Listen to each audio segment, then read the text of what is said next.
everyone, tonight we are folding laundry. In a hurricane, you stand barefoot on damp, swaying deck boards. Salt crusts your sleeves. The sails groan above you like ancient lungs filling with storm-brewed air. Linen, damp, smells vaguely like mildew and pipe smoke. Around you, ropes swing wildly, and the sky is painted a grim, moody gray.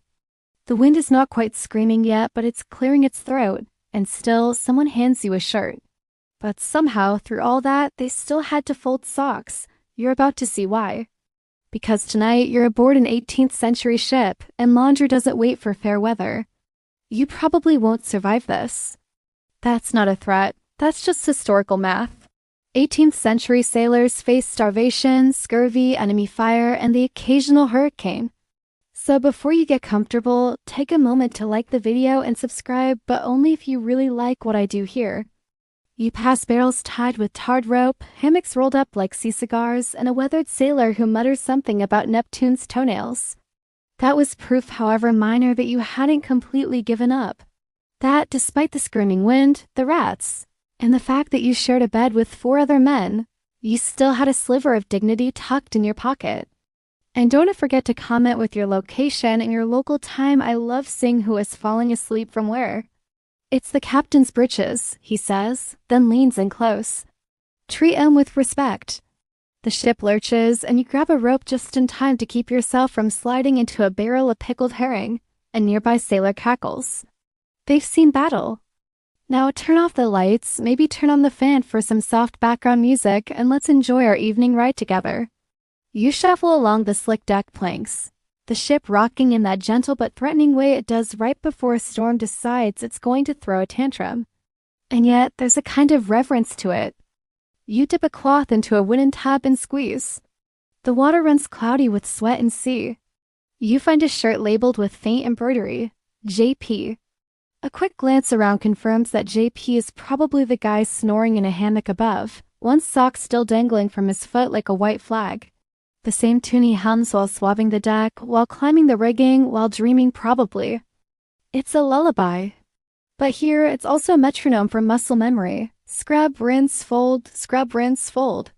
You step into a more sheltered space, laying shirts across a table, anchoring the sleeves with forks and pewter mugs. You fold quickly now as the pitch of the waves rises. There's the faint smell of lemons. Someone's cracked open a citrus ration. You're jealous. There's a stain on one cuff that looks suspiciously like raspberry jam. Or blood. Historians still debate whether the stain came from breakfast or battle. There's no real laundry room here, just a system. A ritual, really. And don't fold with your knees again. This ain't France. A few wooden tubs, a lot of rope, and one guy named Dunny who smells like boiled cabbage and claims to be the ship's linen officer. Your hands sting from the salt and your thumbs are wrinkled like raisins. He hands you a bundle. The captain's trousers, folded and neatly tucked like some sacred scroll, look less heroic than you imagined. Still, you nod solemnly and cradle the garment like it's a royal infant. Folding laundry at sea isn't just about tidiness. It's about readiness. Wet clothes meant sickness. Creased shirts meant respect. And folded linen? Of course, that sliver was often damp. You follow Dunny toward the bow, stepping over a swab-sodden deck. First day on deck laundry, huh? He says. Careful where you fold. The seagulls aim for clean linen. A direct hit could change your entire afternoon. Up near the galley, laundry is sorted. There's a crude line drawn in chalk. Officers' garments go on one side, enlisted sailors on the other. There's no bleach, no dryer. Just saltwater, coarse soap that smells like goats, and elbow grease. A young sailor next to you hums a tune soft, almost hypnotic, one shirt at a time. Dunny, ever the taskmaster, yells over a gust of wind. Creases should point east like a compass. He's got opinions. You manage a laugh. Well, half a laugh, the other half is swallowed by the wind. You look up, and there on the horizon a dark blue mass begins to form. A wall of wind and water. The prelude to a real storm. Laundry doesn't care. Back near the captain's quarters, a lantern swings violently from the ceiling. A strange thought. Somewhere in all this chaos, someone once folded a burial shroud. You shake it off. The ship creaks. A rat scampers across a beam above you. There's a moment of calm. The ship breathes. You fold one more shirt. A sock flutters past your face like a surrender flag. The watch bell rings 4 distinct chimes echoing across the wooden ribs of the ship. It's mid-morning, technically. Not that you'd know. The light's more of a foggy suggestion than an actual sunbeam. You're back on deck, elbow deep in sudsy water. You're not sure if it's because of the washing or because wash day means someone has to wear the cursed backup trousers. They're stiff as old canvas and smell like fermented regret. The watch has changed, which means it's officially wash day. 2 barrels have been cut open to make makeshift washing stations, and one enterprising soul has rigged a pulley to help wring out the wettest garments. He's called Hooks on account of the missing pinky. Or maybe because he actually installed a hook into his belt to hold socks while folding. It's hard to know with sailors. If I see anyone mix them again, you'll be washing the bilge deck with your tongue. Or, as Dunny calls it, the devil's favorite holiday. There's a rhythm to it all, a wet, squelchy beat. You're lucky to be on a merchant vessel and not a war frigate. Those poor lads might go weeks without a rinse. Here, at least, the captain has some pride. Clean linen means clean reputation. It also means fewer outbreaks of lice, and nobody wants another repeat of itchy November. You weren't there, but people still whisper about it. The ship rocks, someone curses, and still the laundry gets done. Lye soap, they call it. Effective, painful. If your hands weren't raw before, they will be soon. Most of the crew groans at the announcement. A sock escapes and flaps dramatically across the deck like it's auditioning for a play. No one even bothers chasing it. Nature's got it now, someone says. Either way, laundry fights are more common than you'd expect. You stand beside a sailor who's scrubbing something brownish out of a neckerchief. Rust, he mutters. The sun finally breaks through a crack in the clouds, casting a strange, buttery light over the deck. Shirts flap on lines like ghosts dancing. A few sailors hum softly, the notes blending with the creak of the ship and the sigh of waves. Not much, just enough to unsettle your stack of folded garments. A sock lifts, a shirt billows. You throw yourself on top of the pile with all the grace of a sandbag in a hurricane. You fold the captain's linens next. I'll be checking for creases. An old sailor tells a wide-eyed new recruit about the great shirt brawl of '73. When a dispute over who stole whose undershirt turned into a full-on scuffle that ended with 3 broken noses if you fold him too pretty. The sea gets jealous. 1 cracked barrel and a parrot who wouldn't stop shouting liar. For the rest of the voyage. You don't ask follow-up questions. You nod to Dunny, who gives a grunt of approval. You survived wash day, in the small victories of a wrinkle-free cuff or a properly creased flap. Laundry here isn't just about being clean, it's about keeping the chaos at bay, 1 shirt at a time. The cloth is worn thin from salt and sweat, but you fold it gently, corner to corner, just like Dunny showed you. Then again. Then a 3rd time for symmetry. It's not art, but it's close. His face is sun-creased and leathery, his beard flecked with soap. He surveys the scene like a general preparing for battle. Down near the lower gun deck, there is a half-circle of men huddled around the laundry tubs like it is a sacred rite. There's a fine line between respectful fold and accidental insult. The last guy who botched the captain's undershirt had to scrub the latrine deck with a toothbrush for a week. And toothbrushes weren't standard issue. The air is thick with sea brine, pipe smoke, and the faint, permanent funk of unwashed feet. You breathe through your mouth. The washerman Dunny, of course, appears wearing a bandana that once might vape in red but now more closely resembles the color of regret. Acceptable, he says. You beam with pride. Until he adds, barely, right, you lazy barnacles. Shirts on the starboard, small close to port. You believe him. You definitely believe him. The system begins. Everyone knows their part. Some scrub with rough brushes, others wring cloth against the gunnels, the salt water sloshing onto their boots. Historically, laundry on ships was a rare luxury.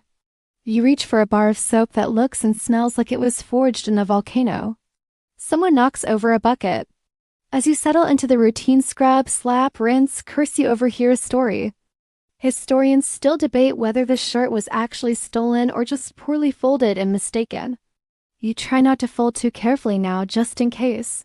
Dunny points at you, you hesitate. You set the shirt flat on a dry plank, smoothing it with careful hands.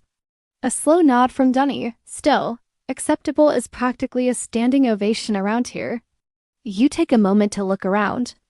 And for a moment, it's peaceful. Strange, sure, but peaceful. Then the wind picks up. The others laugh. One sailor calls, "Careful." It's probably a joke. Probably there's something satisfying in the madness. In the routine, the bell rings again. Time to haul lines. Just barely. Buckets slosh.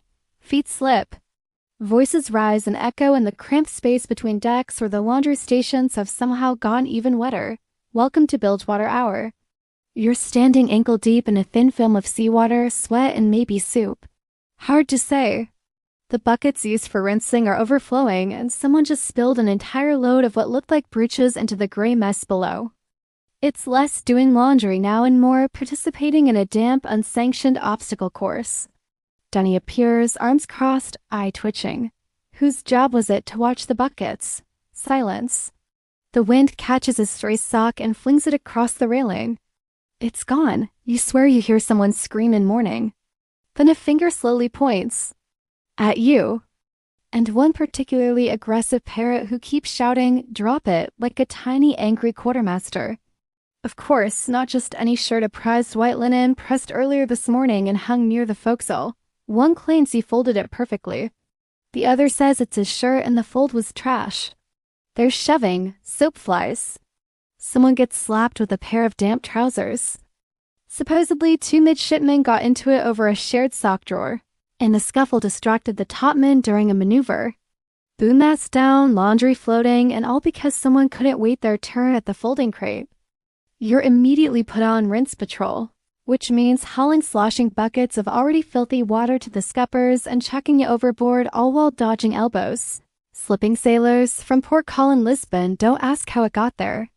You folded 7 shirts, 4 pairs of breeches, and something someone insists is a ceremonial undershirt. A wave crashes against the hull and a full bucket spills over your boots. You nearly fall face first into a pile of damp undershirts, but catch yourself on a wooden beam. It's covered in lace and riddled with holes. You fold it anyway. You tip a bucket and watch sudsy water cascade over the edge into the blue unknown. Innovative, messy, probably illegal under maritime code, but who's checking? They're soaked with what you hope is just salt water. You ain't folded till you folded underwater. That's decent folding, better than Tim's. The routine. The tactile feeling of worn fabric. The knowledge that at sea, this little act of care is its own rebellion against disorder. One sleeve has a curious purple blotch that smells. Floral? It's a dangerous game, laundry at sea. Folding a shirt correctly back then was like winning a medal. It's fraying at the corners and you swear you can see where it's been mended tiny. Neat stitches, too precise for any sailor on board. Someone loved this sash once. Creases weren't just cosmetic, they were symbolic. Symbolic of who you were, how much you respected the ship, the crew. You press the gold fringe gently, then lay it on top of your pile. You create a rhythm, flatten, tuck, crease, slap the fabric like you mean it, and stack. There's pride in it, sort of. And how likely you were to avoid being on latrine duty. He grabs each by the ear impressively and growls. If you two want to fight, you can fold each other's drawers until your fingers fall off. As you return for another bucket, you hear the commotion. Someone's brawling near the soap crate. At this point, it's more of a formality than an actual preservation effort. 2 men, both soaked, both furious, are yelling about a shirt. You press yourself against the mast and watch as Dunny stomps toward the fray like a sea-soaked referee. They stop, apologize, quietly resume scrubbing. Laundry fights were real. Sailors were bored, tired, and proud. One historic account tells of a French privateer who lost a mast during a laundry brawl. Historians still debate the accuracy of the story. Some say it was enemy cannon fire that brought the mast down. Others blame miscommunication in the rigging, but the laundry legend lives on. You bend over a bundle of shirts, your knees creaking. Lavender liqueur, says Hooks, leaning in behind you. You don't. By now your arms are sore, your fingers pruned. Suddenly, the ship tilts sharply starboard. Welcome to rinse brawling, Dunny mutters as he passes. Another sailor nearby uses the motion of the ship to wring out fabric, pressing it against the wall as gravity shifts. Your shirt pile is growing. The folds aren't beautiful, but they're holding. Hooks eyes your pile and gives a rare nod. Who's Tim, you ask? No one knows, but he was awful at folding. You take the compliment. Nearby, someone's trying to revive a piece of linen that's more whole than cloth. It flaps like a flag of surrender. They fold it anyway. You pause. There's something meditative about it, even with all the chaos. And let's be honest, it's probably the only thing you can actually finish around here without being interrupted by cannon fire, spoiled rations, or inexplicable goat-related emergencies. As you go for one last piece, Dunny stops you. Try the captain's sash, he says. The sash is scarlet, heavy with gold thread at the ends, and smells faintly of pipe smoke and ambition. You fold it carefully. No flourishes, just respect. Dunny inspects it, long pause. He exhales. Good. Which, in Dunny speak, is basically an engraved certificate. You smile as another wave crashes outside. The buckets slosh, the shirts sigh, the ship rocks. But your folds hold. You're below deck now, hunched awkwardly beside the ship's iron stove, the only source of warmth not powered by human friction or passive resentment. Around you, the air is thick with the smell of boiling seawater, scorched linen, and something vaguely fishy you hope isn't soup. This is where the real magic happens. Or, more precisely, boiled into something halfway between wearable and sterilized sea sponge. We boil the shirts to kill the lice, he says, matter of fact, like he's describing how to brew tea. And the smell, mostly the smell. Laundry at sea isn't just washed and folded, it's cooked. Hooks is here too, sleeves rolled, eyes bloodshot. Shirts swirl in a ghostly ballet, sleeves twisting around each other like they're staging a slow-motion brawl. The task, fish out the boiled garments before they disintegrate completely. Steam rises from it as you hang it over a rope strung between two beams. Water drips to the floor with a rhythmic splat, splat, splat, echoing off the wood. It's made from dried orange peel, old herbs, and something bitter you can't identify. Good for the lungs, he says. Sure, so is fresh air, but nobody's offering that. If it comes out pink again, someone's getting lashed with the cravat. Every now and then, someone reaches in with a long-handled spoon to stir. Hooks inches forward and lifts the cloth gently, revealing a cravat that is miraculously still white. You wipe sweat from your forehead and try to ignore the way your own shirt is beginning to fuse with your back. Guess it's for the ship's ghost, one jokes. They call him Baby Jones and fold the shirt solemnly, placing it on a tiny shelf made from leftover biscuit tin. Someone opens a nearby hatch for ventilation, and a burst of cold sea air rushes in. A moment of relief. But you can't shake the image. The same pot where yesterday's mutton stew was prepared is now cooking a lieutenant's socks. In fact, on most vessels before the mid-18th century, it was considered wasteful heat was precious, and fires at sea were everyone's worst nightmare. But here, the crew learned to make do. The old iron stove doubled as a kitchen, a drying rack, and an impromptu lice execution chamber. Then realized he's not joking. Lice, fleas, and other horrible little tenants were common shipmates, and unlike you, they never had to take watch duty. Boiling helped, especially with clothing scenes where the critters loved to nest. Someone forgot to scrape the bottom again. Soap cakes up down there, turns the water into glue. The tongs catch something solid and slightly charred. You do not investigate further. You hang them all in neat rows like laundry prayer flags, flapping lazily in the currents of below-deck air. You join in if only to distract from the heat and the smell. Steam hisses. You all groan. The cards are warped, the rules change constantly, and nobody wins, but everyone grins. Your arms are sore and your shirt is half damp from both steam and effort. And then the door slams shut again, and it's back to linen stew. Just a second. He pokes a long stick into a bubbling pot. The water churns like a witch's cauldron. You're handed a pair of tongs that look suspiciously like old cutlery hammered into shape by someone in a hurry. The heat is oppressive. You retrieve the first item. It's an undershirt, beige now, but probably white a lifetime ago. Boiling clothes wasn't always standard practice. It's strangely satisfying watching the color drain from the clothes, the way wrinkles soften in the steam.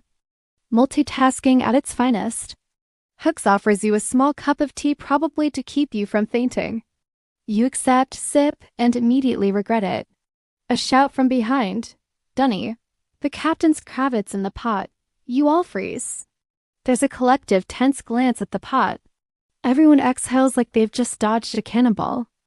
You hang the cravat to dry with great care, fingers trembling slightly from heat and performance anxiety.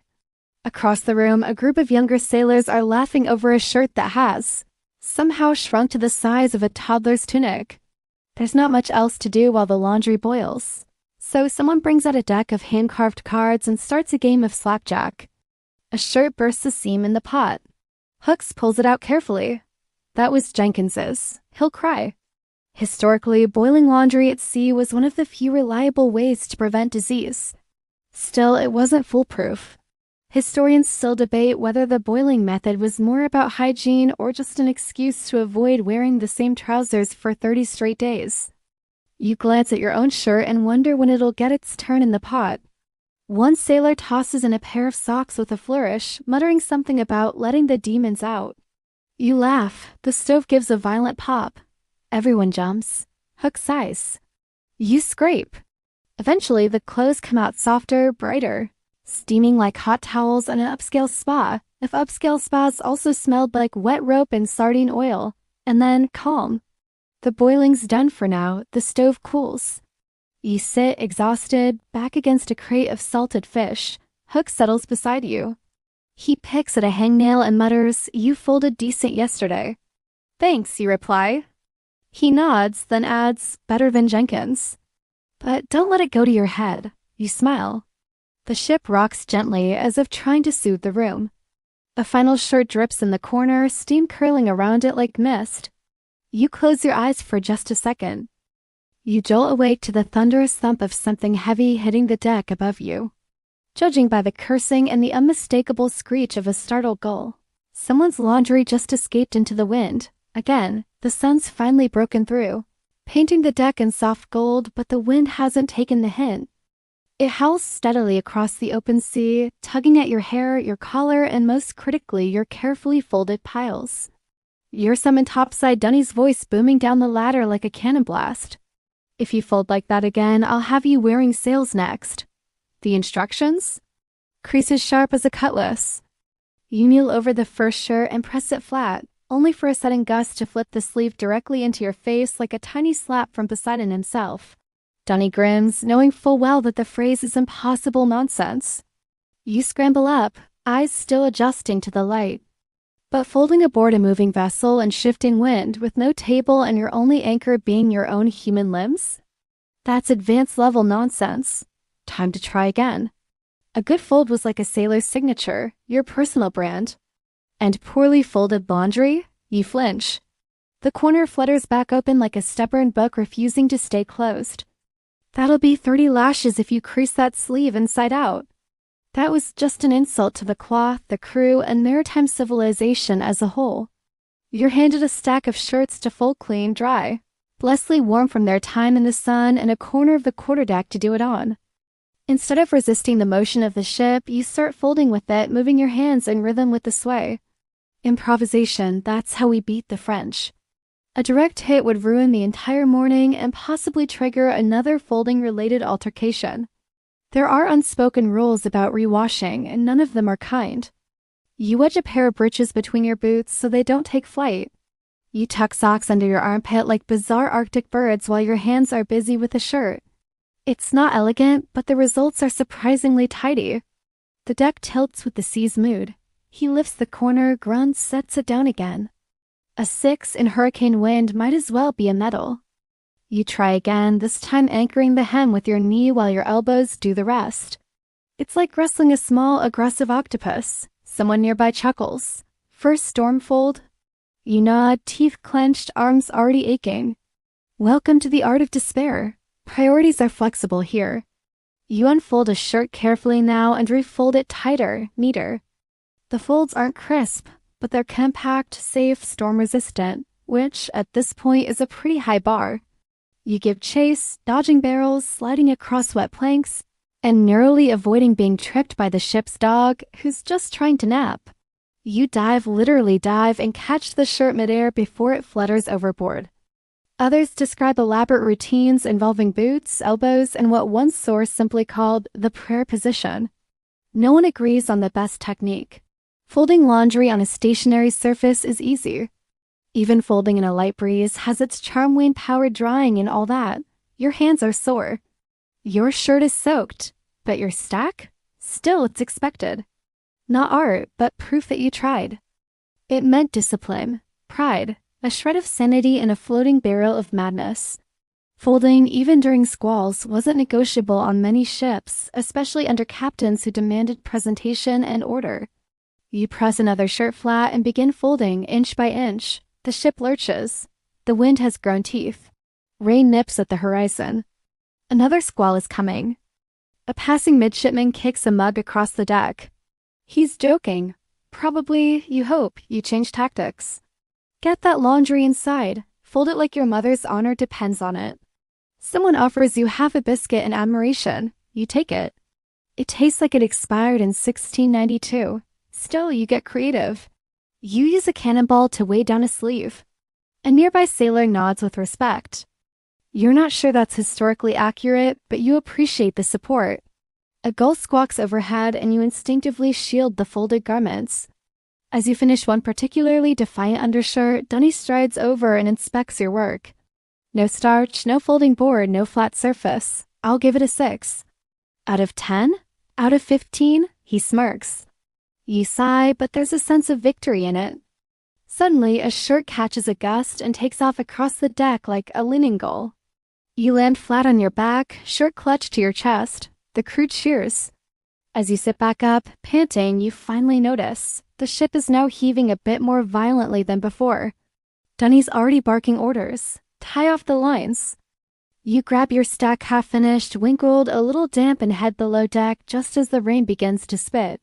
Downstairs, the crew is scrambling. Laundry lines are being reeled in, water buckets secured, and someone shouting that the ship's cat just stole their cravat. You find a dry patch of floor beside the forward mast and sit. Historically, there are conflicting records about folding methods. Some logs mention sailors using flat wooden boards as makeshift folding guides. Historians still debate whether folding was standardized or purely chaos in linen form. What's clear, though, is that the act of folding, however flawed, meant something. By the time the rain hits in full, you're finished. Your stack, though damp, is serviceable. A sailor walks by, glances at your work, and mutters, "Respectable folds." For a landlubber, you grin, still standing. Rain drums overhead, steady and sure like 1,000 spoons on 1,000 tin pots. You're tucked below deck, knees to chest, watching water snake down the beams and into the cracks like it's trying to become a permanent part of the ship, and yet somehow laundry goes on. "Time to fold in style," he says, and gestures to the hammock swinging gently from the ceiling. You're about to learn the hammock trick. Hooks appears out of the dim lantern glow, holding a bundle of linens and grinning like a man who's found buried treasure. You blink. Inside the hammocks? They sway in rhythm with the motion of the sea, making them perfect little pockets of stillness in a world that never stops tilting. Some genius, probably exhausted, sore, and desperate, once figured out that if you anchor your laundry inside a gently swinging hammock, it won't blow away, slide around, or get stomped on by a drunken midshipman. "No," he replies, grinning wider. "With the hammocks." The fabric nestles into the canvas like it's being tucked in for a nap. He folds the sleeves over, then the torso, then rolls it up like a sleeping bag. And you accidentally headbutt the wall while trying to center a pair of breeches, but eventually you get it. Here's the trick. When the ship rocks, hammocks stay relatively stable. Or maybe it's just nice to do something that doesn't involve chasing laundry across the deck in the rain. Hooks demonstrates. He places a shirt inside a hammock, spreading it flat with practiced ease. He mumbles in his sleep and slaps one away, which flips into the face of the next guy over. A muffled curse follows. "Stormfold," he says proudly. Stays tight even in a broadside. You try it. It's awkward at first. The hammock wobbles under your hands. And at sea, control is gold. When you fold inside a hammock, you're not fighting the ship. You're folding in cooperation with it. You maneuver around them, folding silently as the ship creaks and groans, almost affectionate. Fold left. Fold right, roll, tuck, done. There's a calm to it. Like the hammock is helping you fold. The other sailors take notice. Rain still patters above, but down here it feels far away. Almost like you're floating inside a rhythm. One garment at a time, a swing, a breath, a fold. A clang near the cannon deck, someone else dropped a pot. A sailor bursts in, soaked to the bone, cradling a shirt like it's a wounded pet. One raises an eyebrow. You going soft, folding shirts in a cradle? Hooks answers for you. Better than folding him in the bilge. That shuts them up. Some hammocks still have occupants, snoring sailors, faces half buried in fabric, mouths open in dreams you probably don't want to know about. One of the younger lads, barely old enough to grow a beard, is using his hammock as a drying line. Socks dangle over his chest like a festive garland. Hooks shrugs. Better a sock than a rat. You keep folding. The hammock trick isn't perfect. Sometimes the linen sags or the fabric slips sideways, but it's controlled. That's rare. You press it gently into place beside the others, securing it with a small rock someone's left as a paperweight. Or, if you're unlucky enough to sleep in your boots, a sweaty fold. There's also the added bonus of warmth. The canvas cradles the shirts like a sleeping body. The folds are softer, smoother. Shirts tucked in hammocks. Others claim it came from naval quartermasters looking for an edge in presentation inspections. A few insist it was purely accidental. Someone dropped laundry in their bunk, folded it without thinking, and it stuck. You feel them there like sentinels, little cloth soldiers standing guard against the chaos of the sea. Socks pinned under armpits, breeches curled at the foot of bunks. You take a moment to breathe, you start humming, just a soft, aimless tune. And then, like all good things on a ship, the piece ends. A shout from the galley, someone slipped. Rescued it from the line before it blew away. He says proudly, holding it up like a trophy. It's absolutely covered in seagull droppings. No one speaks. He sighs and turns back toward the wash barrel. You go back to folding. Hooks shows you another trick. If you need to iron, use your body. You raise a skeptical eyebrow. He smirks, tosses a damp shirt onto your chest, and says, hold it flat, breathe warm, and wait. It's absurd. It's brilliant, it works. Some sailors will even sleep with clean clothes tucked against them under their shirt to keep them flat. A personal press, they call it. You glance around. It's a fashion show for the determinedly uncomfortable. And yet, somehow it works. You finish folding your final piece, a slightly tattered undershirt with someone's initials barely visible on the collar, RM. Hooks nods, then raises a mug of lukewarm tea in your direction. To the fold. To the fold, you reply, clinking mugs. Historians still debate the origin of the hammock fold. Some say it started with pirates. Whatever the origin, it's now part of the code. You lie back in an empty hammock, letting the ship sway beneath you. The folded shirts rest quietly nearby, unmoving. You close your eyes. Swing, sway, stillness. Fold, breathe, sleep. The sun's up, the rain is past, and the ship rocks with that lazy rhythm that only follows a proper storm. You stretch, muscles sore from yesterday's laundry gymnastics, and step back onto the deck where salt still crusts the planks and a few unfortunate socks hang limp like surrendered flags. Today, you're learning the hierarchy of folding. But laundry? Laundry has its own caste system. Uniform folding, officer class. You'll observe, you'll sweat, and you won't touch anything unless your hands are blessed and bone dry. There's a system to everything aboard ship, when to eat, how to sleep, even how to cuss properly in front of an officer's parrot. You, the natural order, and at the very bottom? The coat is heavy wool, deep navy blue, and trimmed in faded gold. It carries the kind of musty grandeur that says, I've seen battle and I've judged everyone who hasn't. Denny waves you over with a disgusted look. You're not folding for inspection. The captain's coat has its own chest. Officers get folded. Crew gets hung up and hoped for the best. His breeches are folded with paper-thin layers of cloth between creases to keep them perfect. They drape it over ropes, nails, knees, and once famously a sleeping goat. You're among the few fools still clinging to the ritual. His cravat? He once made a man unfold and refold it. 36 times in a storm. Already folded by Dunny before breakfast, twice, officers were expected to maintain a polished appearance, pressed cuffs, tidy collars, buttons aligned like marching soldiers. In battle, these little details kept morale steady and pride intact. And for the lower ranks? Folding your own garments, even badly, was a way to assert that you weren't entirely reduced to salt and scrapes. You're folding for peace.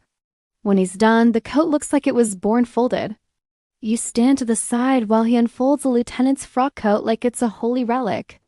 Dunny lays it across the crate, aligns the seams perfectly, and folds it with slow reverence. Hooks once tried to touch it. Dunny nearly bit him. Then he points to a torn undershirt on the floor. They're stiff, oddly warm, and mismatched. One has a hole. Another makes a hat out of someone's unmentionables and starts issuing orders. Nobody listens, but everyone laughs. You fold them anyway because you're not a monster. Yours. The rule is this. Officers' clothing is always folded first, handled with care, and stored where it won't wrinkle. It's a little ridiculous, sure folding pants while the sea threatens to eat you, but it's also grounding. Others insist even admirals iron their own socks before battle. The truth? Probably somewhere in between. Enlisted sailors? Fold your own and pray no one uses it as a rag to mop up spilled vinegar or rum. You lend a hand, guiding him through the motion. Fold at the knee, press the crease, flatten the waistband. You slide 3 inches across the deck and continue folding. But you fold it anyway, smoothing it flat as best you can. Sometimes both. Don't waste your time. No one here's inspecting your drawers. You kneel beside the undershirt. It's stained, threadbare, and smells like someone's boot forgot how to be a boot. From behind you, a sailor named Finley snorts. You shrug. The ship lurches. Above you, more uniforms are laid out ranked like trophies. Hooks walks by, smirking. It's true. Most sailors don't fold their laundry. A new recruit asks, what happens if you fold the captain's coat wrong? Silence falls. Dunny finally speaks. That man apparently still folds napkins in his sleep. Historically, folding clothes aboard ships was more than about neatness. But still, rank mattered. A bosun's sash gets 1 fold. A lieutenant's scarf? 3 minimum. The captain's breeches? Folded into their own cloth pouch with a wax seal pressed into the corner. You, meanwhile, are folding socks. Jokes fly fast today. One sailor folds a shirt into a triangle and declares it as now a combat sale. You notice a strange shirt, bright red, unusually soft, and clearly not standard issue. It smells faintly of perfume. Finley winks. Captain's night shirt. There's a pause. You ask, should I fold it? Dunny appears out of nowhere. No, it folds you.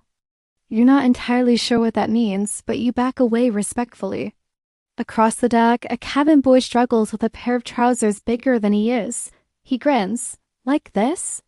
Better than Dunny's first try, you whisper. Dunny hears you. I'll remember that, landlubber. He will. By mid-morning, the uniforms are done. Shirts are stacked like parchment scrolls, breeches lie in snug rolls, and coats rest like noble corpses in their makeshift tombs. You take a moment to sit, bones aching. There's comfort in knowing where things go and giving each garment its place. Historians still debate how strict these laundry hierarchies were. Some say officers folded nothing. You pick up your own shirt. It's wrinkled, stretched, and vaguely smells of mackerel. You fold it anyway, not for rank. Not for show. Just for yourself.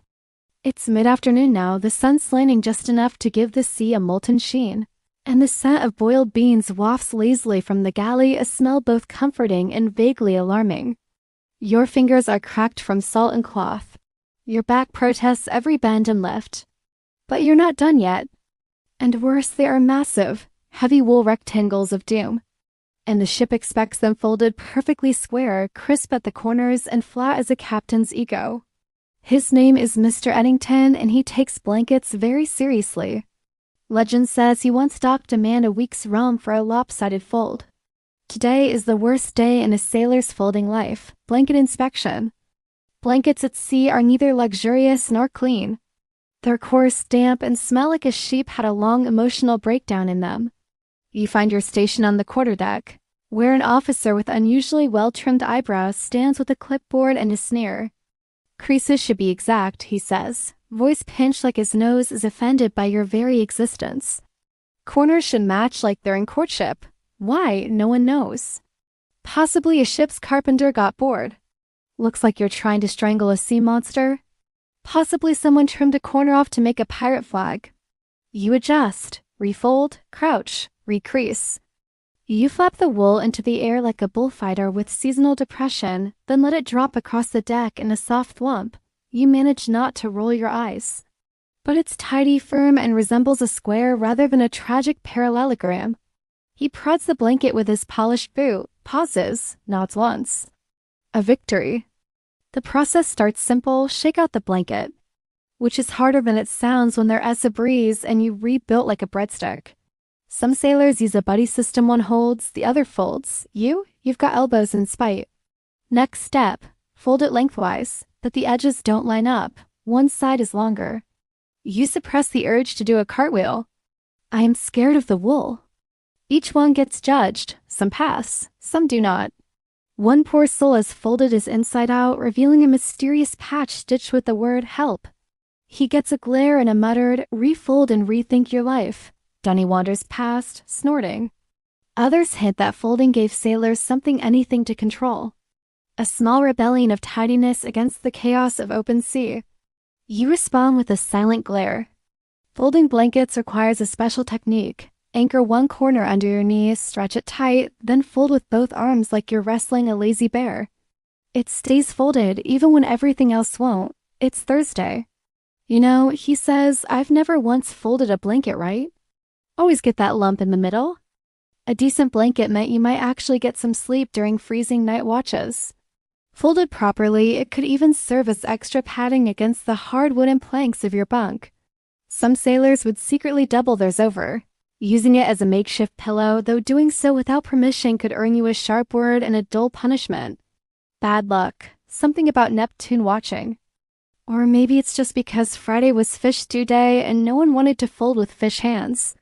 Halfway through, a gust of wind catches the corner. Your blanket billows dramatically and slaps you in the face with enough force to make your nose question its life choices. A nearby sailor applauds. You bow. A few sailors hum old tunes, one strums a broken lute with 2 strings, and someone sneezes violently below deck, probably allergic to clean linens. This blanket has seen storms, spilt grog, and once doubled as a curtain during an impromptu puppet show. Now it lies neat, square, at peace. Eventually, with sweat on your brow and wool fibers in your mouth, the blanket lies folded. It is not perfect. Mr. Eddington approaches, for now acceptable. High praise. The other sailors line up, blankets at the ready. You exhale slowly, your own blanket now safely tucked in your locker, blessed by the eyebrowed overlord.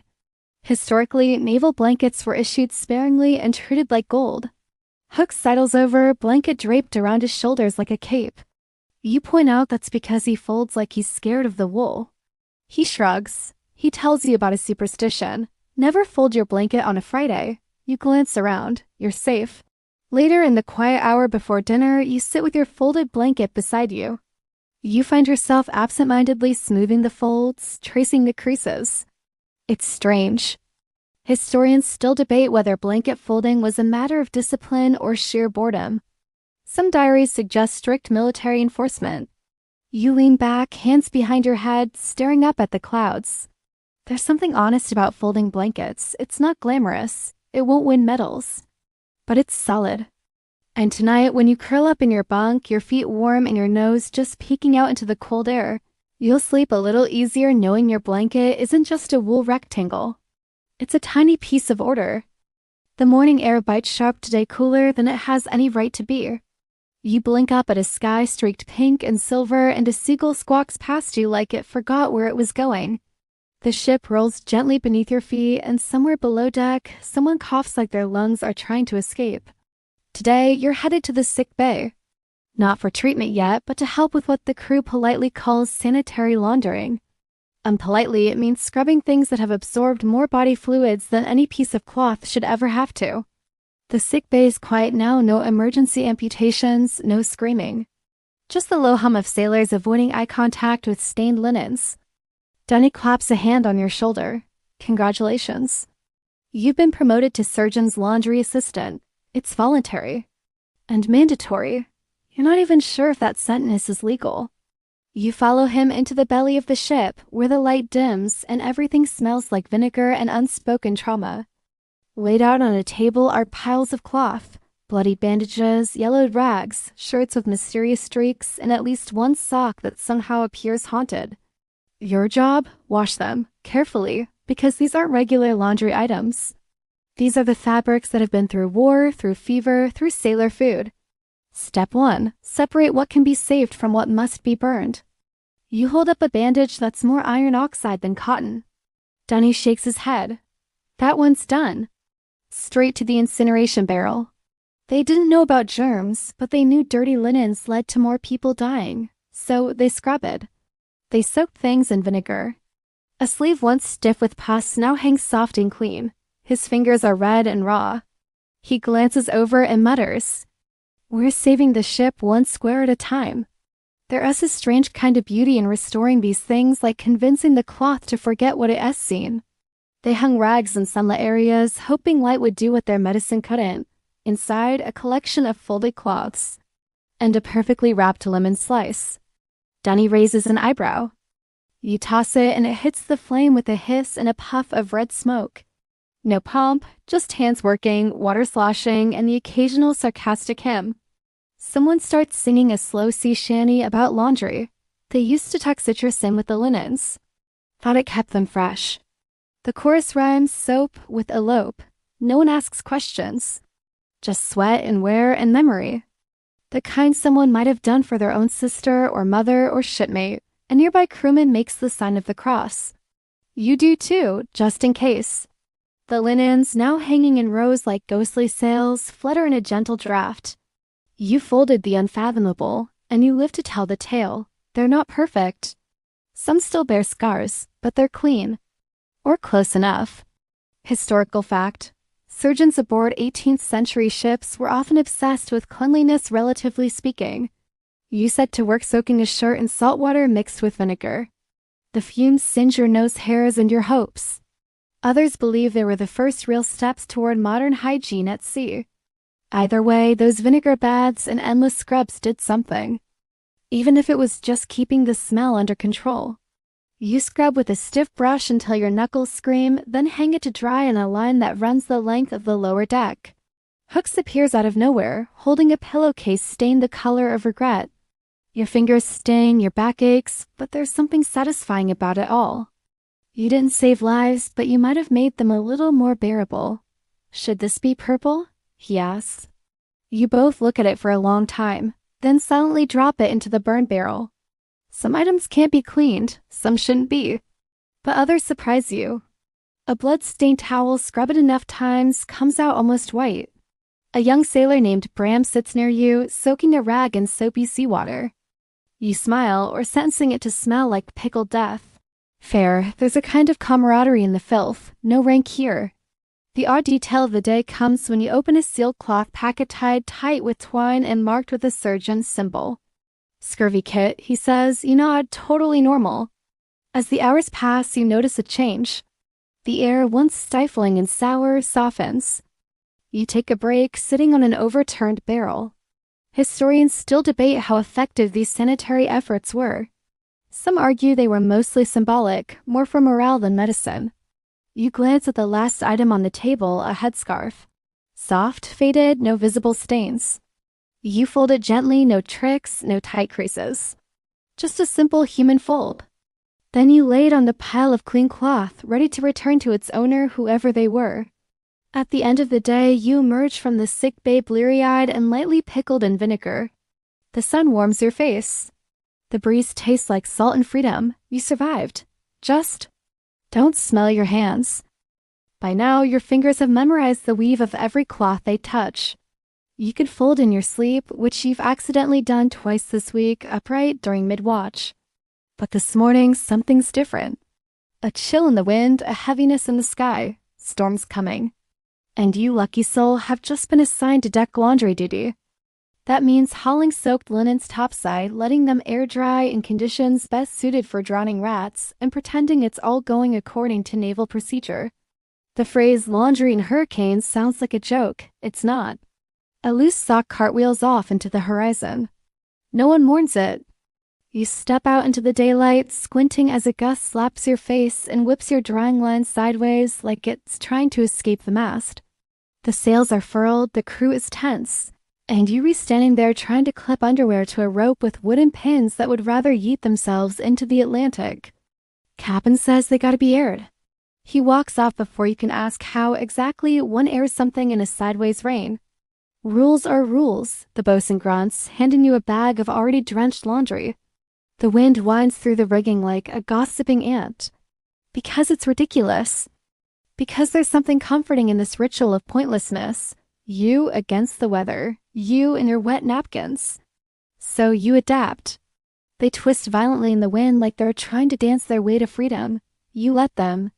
Then pin them again, harder. You're cursing softly under your breath, mostly at the cloud above you shaped like a judgy goose. You loop the line lower, closer to the deck's edge, and wedge yourself behind a barrel for stability. If it holds, I'm declaring myself master of winded linens, a kind of rope-based origami designed to keep clothes from flying into international waters. It's ugly. It's desperate. But it works, mostly. One pin, two, a flutter of fabric. The wing grabs the linen shirt you reholding. Not because they cared about fashion, but because laundry went missing, especially in storms. Especially when another sailor's drawers looked newer than yours. If it doesn't, I'm telling everyone you use scented soap. And slaps you across the face again because apparently that's just how shirts greet people now. Odd detail. Sailors often marked their clothes with secret stitches, little symbols, or initials sewn into hidden seams. You can barely hear each other over the wind's rising roar. Silt stings your face. The deck shudders beneath your feet. You grab it with both hands, anchoring your feet. Some sailors scramble to pull in ropes, others vanish below. But not you. You're still here, fighting the dumbest battle on the sea. You hang a pair of trousers that feel more like wet seaweed. A voice in your head asks what life choices led you here. But another voice, calmer, sleepier, just says, keep folding, sailor. Mildew spread fast, rot faster. And wet clothes meant illness, shivering, and angry men who hadn't had a dry sock in 6 months. Others believe it was psychological, a way to impose routine and control on an uncontrollable sea. You're soaked now, of course, hair plastered to your skull. Shirt clinging to every regret, your fingers, numb and clumsy, keep dropping pins. The clouds pull back to reveal a sliver of sun like a wink from the universe. The first drops come thick and fast, like someone up there dropped a bucket. Hooks sits beside you, wringing out his shirt with a wheeze. Most of it's gone. What remains is tangled, stretched, and borderline unrecognizable. And still somehow you laugh. A shout from the rigging interrupts your reverie. Storm line on the horizon. A pair of underpants catches on a lantern hook and flaps like a sad flag of surrender. You've got maybe 15 minutes before the real madness hits. Here's where things get creative, not practical. Not glamorous, but weirdly grounding. You start tying knots, wrapping sleeves around the line, threading pant legs through the rigging. You land hard, nearly slide off the deck, and bite your tongue in the process. Hooks appears beside you, hair dripping, holding a soaking pillowcase like it's a sacred artifact. I tied mine in a reef knot, he says. You nod gravely, fair. The two of you work silently, occasionally yelling when a towel whips too close to the eye. Then thunder, low distant, like a growl from the bottom of the world. The laundry line bends, you win some, you lose others. A neckerchief rockets past you like a ghost. You grin through gritted teeth.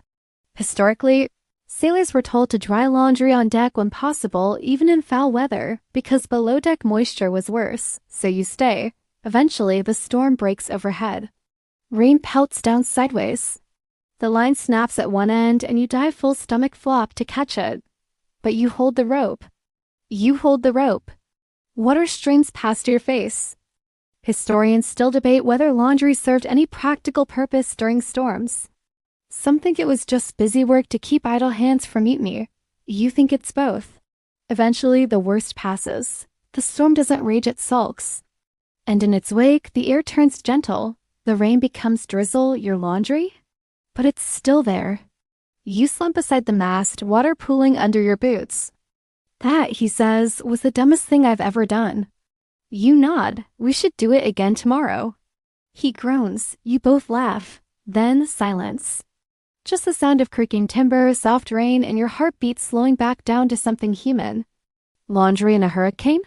And tonight, when you crawl into your hammock, wrinkled and salt-soaked, you'll remember this: there's peace in the absurd.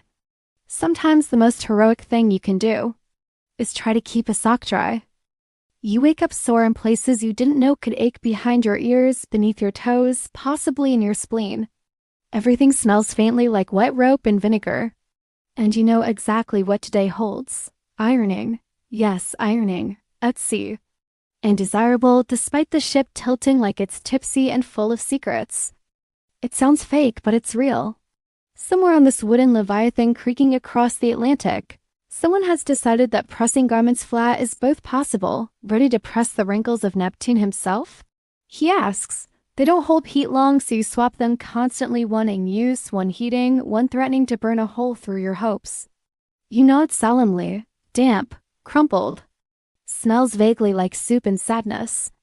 You're not sure what that means, but it sounds official. Depends. Does the Kraken like formal wear? You find the makeshift ironing station set up near the ship's galley. It's little more than a plank balanced across two barrels, with a small iron stove beside it and several heavy chunks of metal that barely pass for irons. One of them has a handle made from a spoon. You choose that one mostly for moral support. Dunny greets you, sweat already glistening on his brow. Press, breathe, repeat. He leans on the railing nearby and watches you work. The hiss of steam rises like a ghost being exorcised. Especially in the Royal Navy, where presentation was part of discipline. Sailors hated it, but they did it because the alternative was punishment or worse, double watch duty. The cloth resists at first, as if it knows you're faking this entire process. But gradually the fabric relaxes, becomes smooth. You lean into the motion, letting it guide your pressing. Everything slows down. The creases line up. The fabric cools under your touch. You stack the folded clothes with care-neat piles that look almost noble in the flickering galley light. You imagine the sailor who owns it. Maybe he embroidered it during a lonely watch. Maybe someone gave it to him. You ever think about opening a tailor shop after all this? A pressed shirt doesn't stop a storm, but it does make a man feel less like driftwood. Sure, I'll call it pressed into service. You didn't fix the sails or steer the ship, but you made something neat out of chaos. That's enough. You press around the dog gently, like tucking a secret back into place. The irons are heated on a metal plate over the stove, or folding, or tying wet things down in another gale. Because nothing says naval readiness like a crisp hold on a shirt that survived cannon fire and vomiting. Your first victim, a cotton neckerchief. You lay it flat and press down with the iron, careful not to scorch it. Odd detail. In the 18th century, some ships carried small quantities of starch or flour paste, which sailors used to stiffen collars or cuffs for inspections. Yes, inspections. You work your way through the pile shirts with shoulder patches, handkerchiefs with initials stitched in fading thread, even one deeply unfortunate pair of trousers that appears to have gone through at least one existential crisis. Hook stops by, watching you press a sleeve with exaggerated care. You ironing that shirt for a date? You don't even look up. He grins and tosses you an apple. It's already bruised, but it's the nicest thing anyone's given you in 3 days. Now you hit your rhythm, iron, rotate, swap, steam, fold. A kind of strange peace settles over the process. The heat warms your fingers. The repetition dulls your thoughts in a good way. Historical fact: shipboard officers were more likely to enforce pressed uniforms than captains on merchant vessels. And sometimes ironing was therapeutic. You hear it from Old Smalls, a grizzled sailor with arms like twisted ropes and a face carved from salt. You know, he says, voice like sandpaper, we used to press the captain's clothes during storms. Said it calmed the nerves. His nerves? He chuckles. Nah, ours. Nothing like flat linen to make you forget death is knocking. He wanders off, whistling a shanty with no melody. You return to your folding. The ship rocks gently now, like it's tired from yelling yesterday. One shirt has a hand-drawn doodle stitched into the collar, 2 crossed anchors, and a little dog. Historians still debate the practicality of ironing at sea. Some say it was pure vanity, others argue it was a morale booster, a way to preserve dignity. Eventually, the last item is done. Dunny returns, glancing over your work. He nods, impressed. You raise an eyebrow. He groans and throws a towel at you. But for a brief moment, you feel something close to pride. You've wrestled cloth and fire and come out smelling faintly of starch and quiet victory. As you pack up the irons and rub the burn mark on your wrists that will definitely scar, you whisper a quiet prayer to the gods of creases and collars. Tomorrow will be laundry again, but today you ironed on the open sea, and the dog collar survived. There's a saying on the ship, if you can fold it in a gale, you can fold it anywhere. It's not a popular saying, mostly because it's completely useless, but today you're living it. No, today's folding must happen on the quarterdeck, because the captain decided the sun is sufficient and the space is ample. You're back on folding duty, but not Beloutics where things are dry and kind of steady. And you're available. You step onto the quarterdeck with a basket of freshly washed clothes tucked under one arm and a quiet prayer on your lips. The wind here is sharp, slicing across your face like it has opinions. The sails snap high above you, full of sound and movement and barely contained violence. You spread your folding cloth, a large, clean canvas on a crate, weighing down the corners with pins, stones, and one unenthusiastic rat who refuses to leave your workspace. You name him Jeffrey. He blinks at you and stays put. You pin one corner, then another, then dive for the collar as it attempts to leap off the crate like a dramatic actor in its final scene. Respect. Your first task, a long-sleeved linen shirt. You smooth it out as best you can, but the wind immediately tries to claim it like some kind of airborne tax. Odd detail, sailors had folding sequences. You flop them out across the crate with a theatrical sigh. Jeffrey blinks again, unimpressed. You line up the seams, fold one leg over the other, then press down with both hands as the breeze lifts the waistline like it's trying to pants the sky. Step-by-step routines pass down like rituals. Shirt sleeves folded inwards before the torso, or you were just asking for wrinkled cuffs and shame. Some older sailors even folded shirts around sticks or spars, then rolled them like scrolls for easy storage. You try that with the next shirt. It mostly works if you ignore the part where it looks like a muslin burrito. It wasn't glamorous, but it kept things orderly. And surprisingly, it often fell to someone who couldn't serve in more physically demanding roles like older sailors or those with injuries. Still damp, still smelly, and every time you fold one, the other tries to escape. You pin them in pairs, which feels a bit like matchmaking. You whisper blessings over each one. May they find their rightful feet. May they never be separated in battle or laundry. Then comes the breeches. If this is your path to cloth keeper glory, heavy, damp, wrinkled like a prune left in the sun. Hooks walks by, pauses, and just stares. You move in counterpoint to it, folding in moments of calm, holding tight in the chaos. Your hands learn to move fast pin, press, fold, secure. Each folded item is a small triumph, a moment of order in a place that defies it. The care? The attention. Every item gets your attention, even the ones you'd rather toss overboard. You fold it slowly, smoothing each edge, making sure the corners meet. The wind pulls at your sleeves, but you ignore it. You folding breeches on the quarterdeck? Yes, in this wind? Some believe it trains sailors in calm under pressure. Others think it was purely disciplinary, a way to keep you busy when you couldn't defight or fix sails. The sun hits your back in a way that feels intentional. Jeffrey yawns and finally toddles away.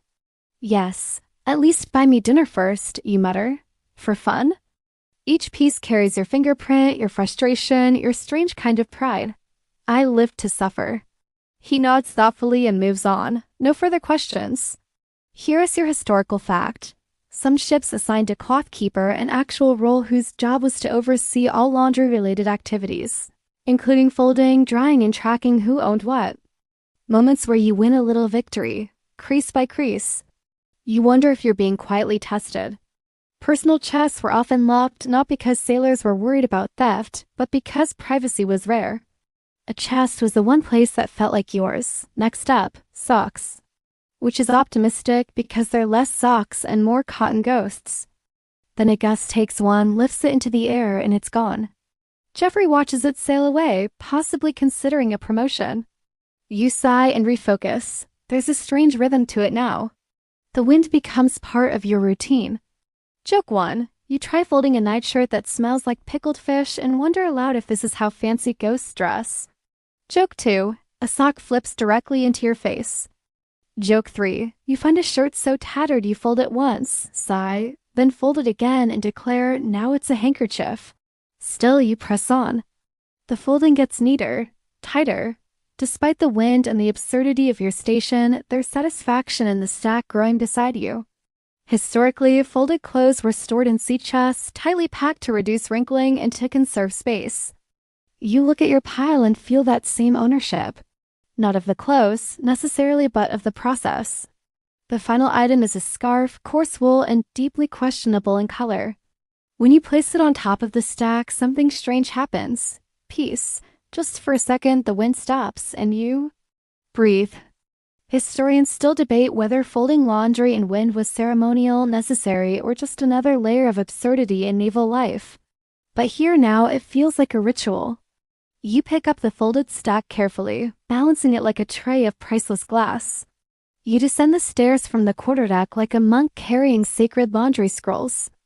And when you place them in the storage chest below, you realize, for all the sea takes, it gives back moments like this. Moments where you win a little victory, crease by crease. Back below decks, the air is thicker, warm with the smells of wet canvas, candle wax, and the ever-present undertone of old wood and older socks. You've folded, you've ironed, you've battled breezes and a surprisingly judgmental rap. Folded shirts, pressed breeches, long undergarments, and at least 3 kerchiefs shaped like defeated birds. You're to bundle them, neatly, securely, for long-term stowing in sea chests and hanging lockers, while the ship moves like a seesaw possessed. But today brings a new assignment, bundling for storage. Too loose. The shirt slips out, then a pair of socks flops dramatically to the floor like they've fainted. You rewrap them tighter, but the knot doesn't hold. You separate personal garments from shared-use ones like deck mops and galley towels. Dunny passes by, drops a bundle of damp flannel at your feet and says, "From the midshipman." Don't open it. It was flexible, sturdy, and easy to tie in a hurry. Some sailors even decorated their sonnet with colored thread for identification. You bundled like your dignity depended on it because, frankly, it did. The repetition lulls you into a quiet rhythm. Even the creaking timbers above seem to move in time with your motions. Yours is a sad bit of twine from a flour sack. You name it Gerald. Gerald's not great at his job. You stare at the pile before you. It's not just laundry. It's a mountain of textiles in various states of readiness. You sigh, then start by sorting the fabrics. Light from heavy, clean from cleanish. You don't. The first bundle you try to create falls apart immediately. Others are awkward. A cravat with delicate lace edging, a wide-sleeved nightshirt that folds like a hot air balloon. You wrestle each one into submission. Sometimes with patience, sometimes with threats. Ah yes, the secret to bundling, the ties. Odd detail. In the 18th century, sailors often repurposed sonnet-braided rope made from scrap cordage for bundling. You retie the bundle. This time you use the figure-8 loop Dunny showed you last week, the one he claims is approved by Neptune himself. He, docent to speak, just takes up a position opposite you and starts tying perfect square knots like a sailor possessed. That's not a historical method, you mutter. The light fades from the small window high in the hall, replaced by lantern glow and the warm flicker of flame across fabric. Others believe sailors just winged it, so long as nothing fell apart during storms. Your pyramid of bundles is tall now, proud, a strange little sculpture of order made from chaos, cloth, and knotwork. You try to mimic his movements, but his knots look like art and yours look like a sock sneezing. It mostly works. The socks remain inside. Progress. A rare pause in the endless rhythm of life at sea. Dunny returns one last time, glances at your bundles, and gives a soft whistle. Here's a historical fact. Clothing bundles were often stored by type, not owner. You line them up neatly, each labeled with a bit of chalk or stitched initials. It feels final. Like you've put something to rest. Communal sea chests or hammock bags were sorted into categories: shirts with shirts, breeches with breeches. Only officers or seasoned sailors got personal storage spaces. Everyone else? You declare it cursed and make a whole production out of banishing it to the ambiguous pile. Welcome to group laundry roulette.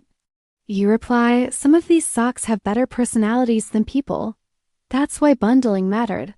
You didn't want your good linen shirt escaping into someone else's pile. As you work, the motion becomes oddly meditative. Stack 3 folded items, wrap from left to right. Cinch the knot, stack, wrap, cinch. Hooks walks by, eyes your growing pyramid of bundles. Going into business? He asks. Laundry mafia, you reply. First bundle's free, then I start charging in biscuits. He nods gravely. You'll be rich by Tuesday. You look around for Jeffrey, but the rat has seemingly retired for the day. Some of the bundles are easy tight squares of canvas and wool, and sometimes you get help. Smalls appears silently, his long fingers moving with quiet purpose.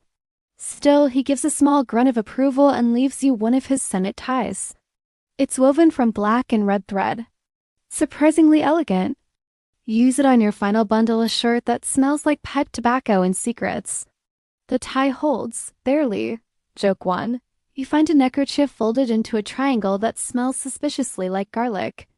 Joke 2. Dunny returns and says, your tie knots like you're marrying the laundry. Joke 3. You accidentally bundle a spoon into one of the shirts. You don't notice until it clinks loudly. You work into the late afternoon. Historians still debate how formal these storage rituals were. Some claim bundling was a deeply respected routine, passed from mentor to apprentice like a family recipe. You suspect the truth is somewhere in between method meeting necessity. Eventually, you tuck the last bundle into its storage bag. And in a way, you have. Laundry on a ship is never really done. But bundled like this tight, quiet, contained it gives you a rare sense of closure. You sit back, sore in the arms, light in the head, proud of a day's strange work. Look at that, he says. You've built a fabric fortress. You smile. You really have. And for tonight, the seas are calm outside, the clothes are quiet, and Gerald the twine is holding strong. There are many jobs on a ship you can fake for a day. Not work? You can bluff it, watch duty. Just keep your eyes open and point dramatically. But drying laundry in storm weather? Nothing serious. Just enough moisture to make the clothes on the line feel a little soggier, a little sadder. So you do what any responsible sailor would. You ignore it and hope for the best. And the lines you lovingly strung across the lower deck begin to flap like angry flags. Your socks yours specifically twist in midair, threatening to abandon ship. That's an advanced course in desperation. It starts with a light drizzle. Then comes the wind. It picks up like someone flipped a celestial switch marked chaos. The sails go taut. The rigging groans.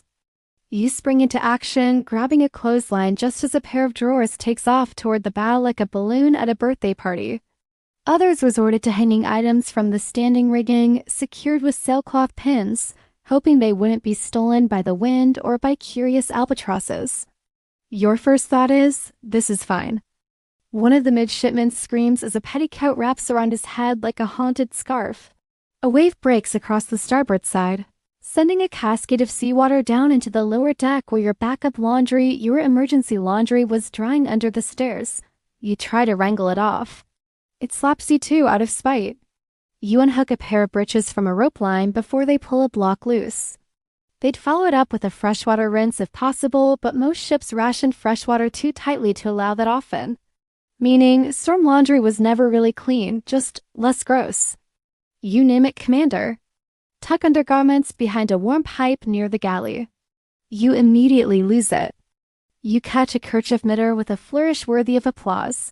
No one claps. You consider clapping for yourself. Others believe it was pure madness, and most sailors simply stuffed damp clothing into trunks and let it ferment until next port. Your second thought is, I've made a terrible mistake. You secure ties quickly now, instinctively. You use the sway of the ship to your advantage, timing your steps to the pitch and roll so you don't go flying again. It's soaked and ugly and smells like despair, but it's yours. And surrounded by the oddest wind chimes imaginable. Half-dry shirts snapping against lines, pants sagging like defeated pirates, and one brave cravat hanging from a pin like it's won something. The drying lines, usually slung between the masts or across narrow wooden rails, are now a battleground. Shirts whip around like sails. Undergarments slap across faces. You peel it off and whisper, "We talked about this." Between the two of you, a few garments find shelter. A nightshirt flutters like a battle flag. You salute it. Hooks doesn't question you, all of it, but you've saved most of it. And that feels like victory. Odd detail, in particularly rough conditions. Some crews dried laundry by laying garments flat against the sun-warmed gun decks, yes. Literally right where the cannons were stored. Then he hands you a dry biscuit. A reward? A condolence? Either way, you accept. It's barely dry, it might never be dry. But it's there. You start retrieving what you can. Every piece of damp linen becomes a mini rescue mission. Joke 1. A pair of socks lands in your soup. You stare at it. Ah, the old sea socks do. Joke 2. A damp undershirt slaps onto your face like it's trying to shut you up. Joke 3. You use a pair of bloomers to cover a lantern, muttering, "Mood lighting, but make it maritime."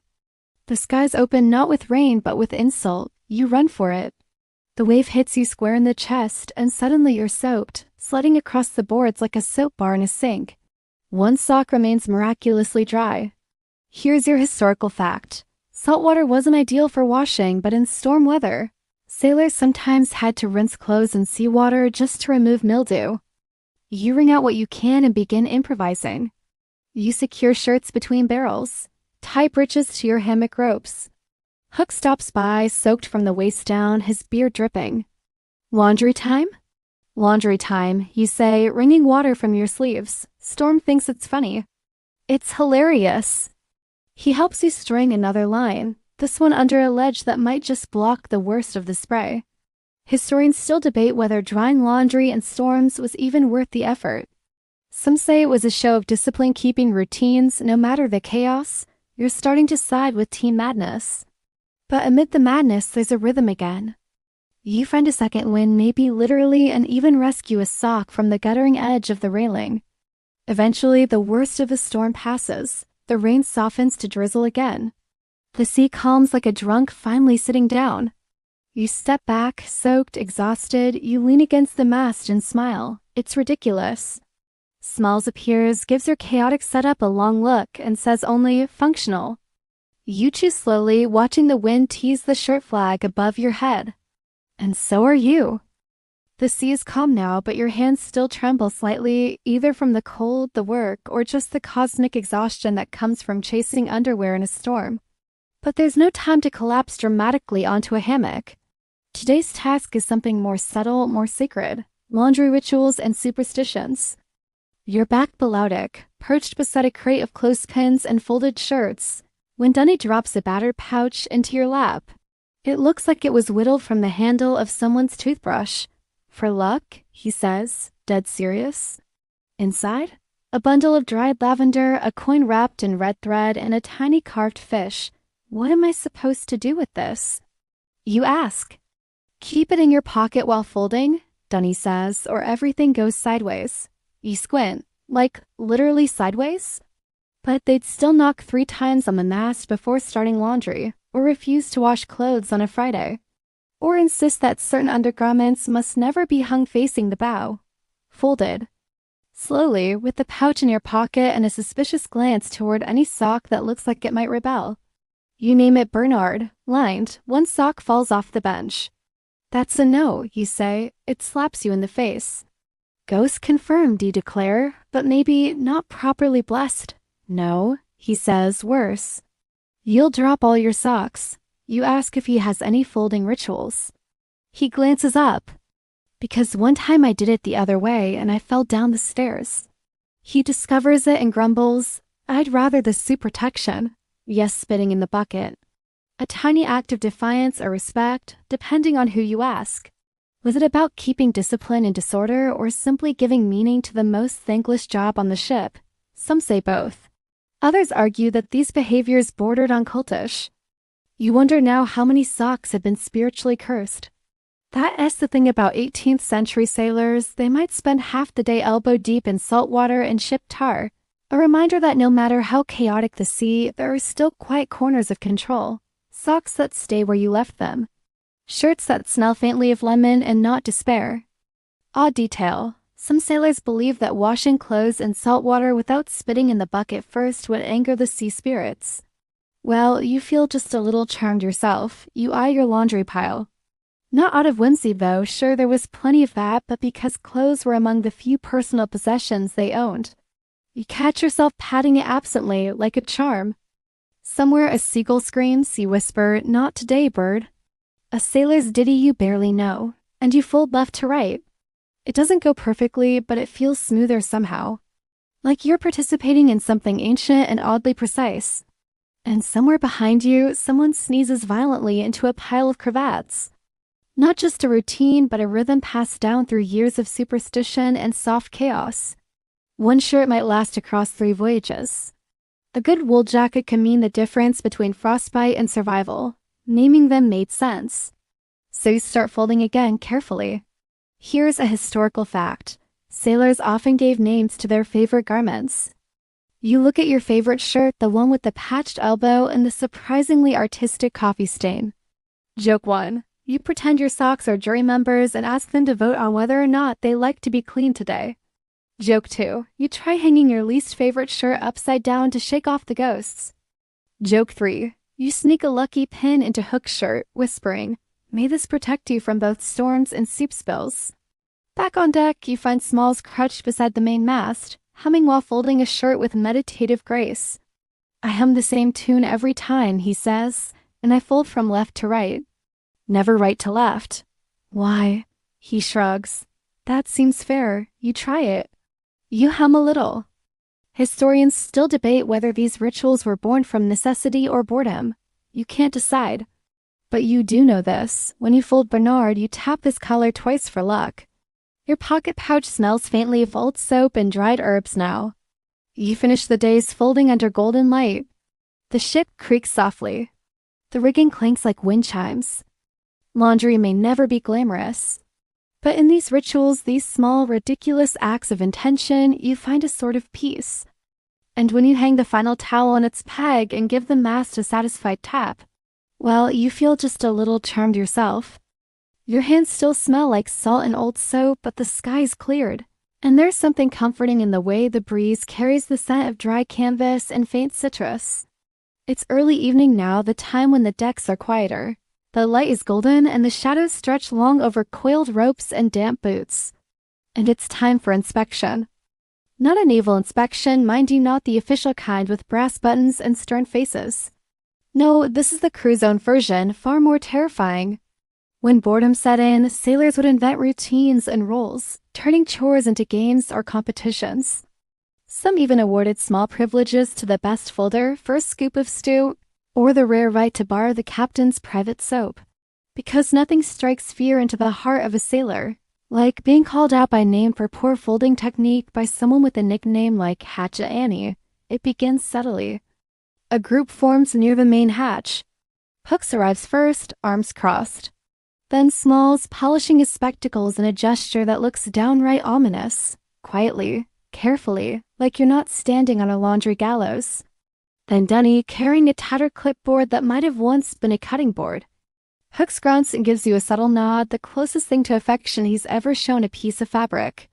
And then you, nervously adjusting a stack of newly folded breeches, suddenly feeling like a contestant on some maritime version of Laundry Idol. Did this go through a cannon? You reply, only emotionally. Is this a fold or a cry for help? Yes, you reply. Folds once. This is how sailors pass the endless time between ports building small moments of ceremony around the mundane. The losing pile, sometimes tossed overboard as punishment. Imagine losing your only spare shirt to the sea because you didn't crease the sleeves properly. Laundry became performance. Folding became pageantry.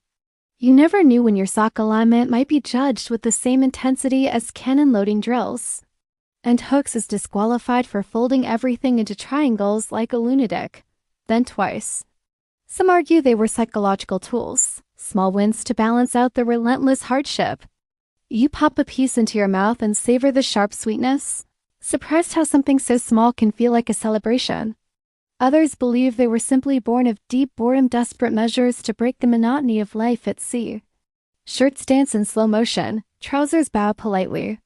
Everything smells faintly of citrus oil and the sea, then nods, respectable. Shirt, not silence. But this clean shirts, shared jokes, and the mutual understanding that we all survived another day without losing our drawers to the wind. Triangles are nature's strongest shape. Folded, tucked, no stains, no curses. Here's a historical fact to soothe your nerves. Crew-led inspections weren't too uncommon on longer voyages. Smalls clears his throat. Item 1, he says. You hand him Bernard. He inspects it like it might explode. You exhale. Next is your pair of gray socks. They're clean, rolled, and aligned like twin soldiers. Then comes the kerchief.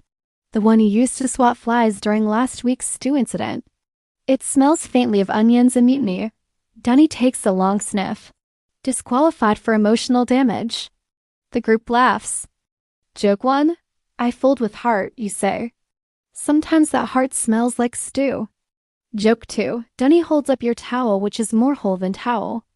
Joke 3. Hooks unfolds your breeches, then raises one eyebrow. Despite the ribbing, the mood is light.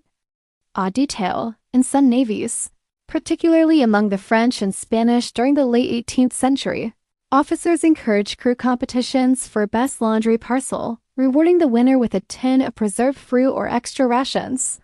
You glance at your pile and tug the edges straight. Historians still debate whether these rituals improved discipline or just kept the crew too busy to mutiny. You wouldn't rule out either. As the inspection winds down, Dunny announces the winners in dramatic fashion. Small's folding is deemed inspiring. Yours improved. Hooks accepts this with a shrug.